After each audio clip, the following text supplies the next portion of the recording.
Mungu ni mkubwa kiasi kwamba hatuwezi kumwelezea kila kitu, lakini kila mtu kuna namna kwenye maisha yake anajua Mungu kama nani.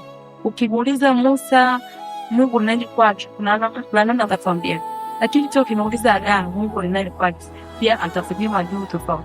Ukimuuliza Yusufu, ukimuuliza Daudi, ukimuuliza Ibrahim, kwa kila mtu ambao alikuwa mtumishi wa Mungu kuna namna anaona Mungu ni maisha yao kulingana na vile ambavyo alifanya kwenye maisha yao. Kwa Yesu asifiwe sana. Tuanze sisi mimi naweza kusema Mungu ni mponyaji kwa sababu tunauma sana.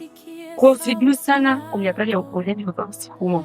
Lakini kuna mtu alikuwa maisha yake tena hospitali anarudi nyumbani. Huyo ukimwona Mungu ni nani? Atakwambia Mungu ni mponyaji. Kwa sababu ameona uponyaji wa Mungu kwenye maisha. Kwa kuna namna Mungu anafanya kwa kiasi kwamba mtakisema Mungu ni nani? Kuna mtu mwingine Mungu ni mkosi. Alijua namna ambavyo alikuwa na mimi ambapo isingewezekana. Kwa akaja kwa maisha.